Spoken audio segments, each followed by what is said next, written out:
In mobile technology, it's the same thing over and over.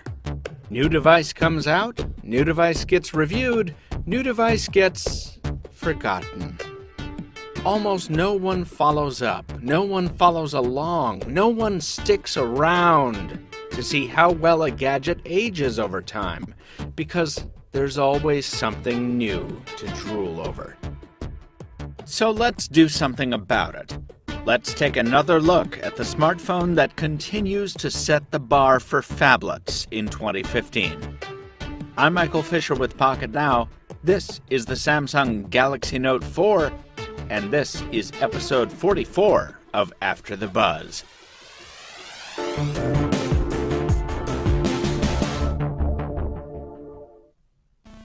If you didn't catch the spoiler in the intro, let's get this out of the way now.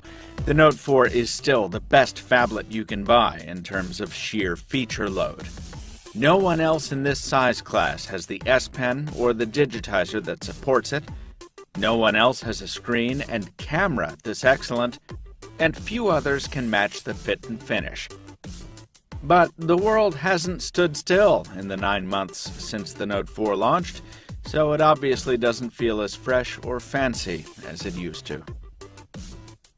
One of the Note 4's biggest distractions comes from Samsung itself in the form of the Galaxy S6 and S6 Edge.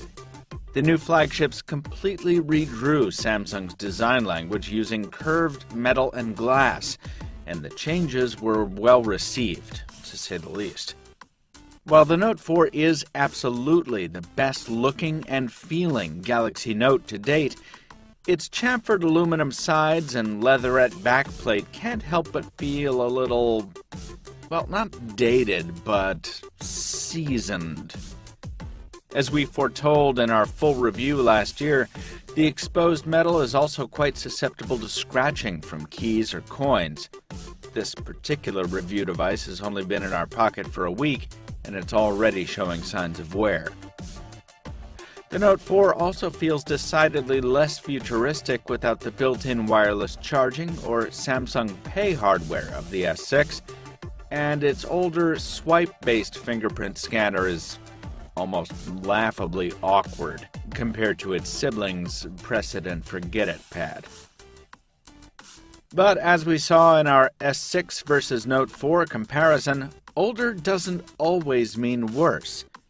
The Note 4 retains a removable battery and microSD card slot, making it easier to repower and swap storage on the go.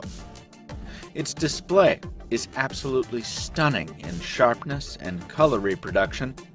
Its spec sheet is still more than solid for 2015, and the phone itself is remarkably slim and lightweight considering its capabilities. Take a look at the comparatively clunky competition to see what I mean. In a hardware sense, the Note 4 has aged very well. As you might expect, the story is a little different in software. Here again, Samsung's both its own worst enemy and its own biggest cheerleader where the Note 4 is concerned. The latest version of the TouchWiz interface on the Galaxy S6 is lighter, cleaner, and fully customizable, making the older, heavier, clunkier version on the Note 4 feel even worse by comparison.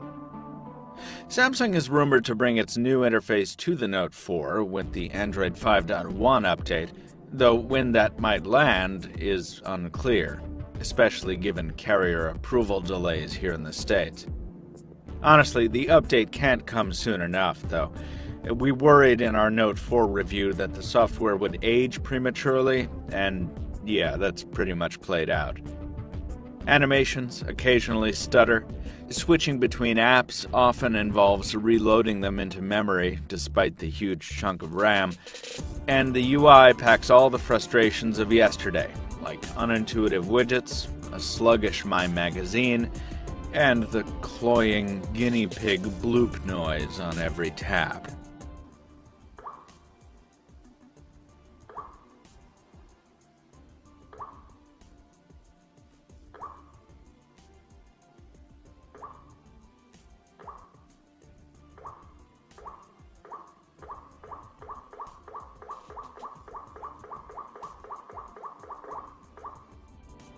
What's worse, it can be unstable. We've had the phone freeze for up to 10 seconds when doing something as simple as taking a photo. It doesn't happen often, and if you've followed our trials and tribulations with Android Lollipop, this won't come as a surprise. But it's still mighty frustrating, especially considering the update we're running, 5.0.1, was supposed to contain a lot of bug fixes. If you're more concerned with raw capability over fluidity, you'll be happy to know that all the stuff that makes the Note so powerful remains, like dual window and that S Pen stylus, each of which is still the best possible example of its respective category. Retesting the Note 4 on Verizon Wireless for a week, the day-to-day performance was up and down. LTE coverage seemed somewhat anemic compared to competitors in Greater Boston, and one voice call had an echo problem that required a redial to solve. As with most Android 5.0 phones, our battery life was also underwhelming. Not terrible, at about 4.5 hours of screen-on time per charge, but also not as good as it should be with such a big battery. On the brighter side, you do have Samsung's adaptive charging for quick replenishment. And also, the Note 4 launched with one of the best Android cameras around. And the 16-megapixel optically stabilized sensor has certainly held its own in the time since. Despite the aging viewfinder software and the recent release of cameras with wider apertures on competitors, the Note 4 shooter still outperforms almost anything you can find on Android. Out in the sunlight, the display has a purplish tint in daylight, but its ability to overpower its illumination to overcome direct sunlight is hugely useful. Plus, its large canvas, combined with a low-light mode, makes it an outstanding nighttime reading companion.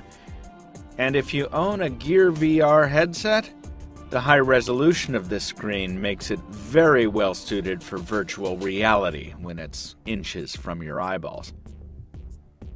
Finally, don't count out its Snapdragon 805 processor just because it's from 2014. The Note 4 still runs graphically rich games with aplomb. So on the whole, the Note 4 has held up pretty well. But if Samsung follows its established pattern, the Galaxy Note 5 will be announced at IFA 2015 in early September, just 3 months from now. Given that, and the possibility of the next-generation Note bearing some next-generation styling and software, you'll probably want to hold off on picking up a Note 4 this summer. Even if the 4 turns out superior in some ways to whatever the 5 ends up being, you'll almost certainly get a better deal on the older phablet once the newer one hits shelves. So if you don't have one already, we're going to recommend you wait a bit. If you do, you can still feel good about owning the most capable phablet there is.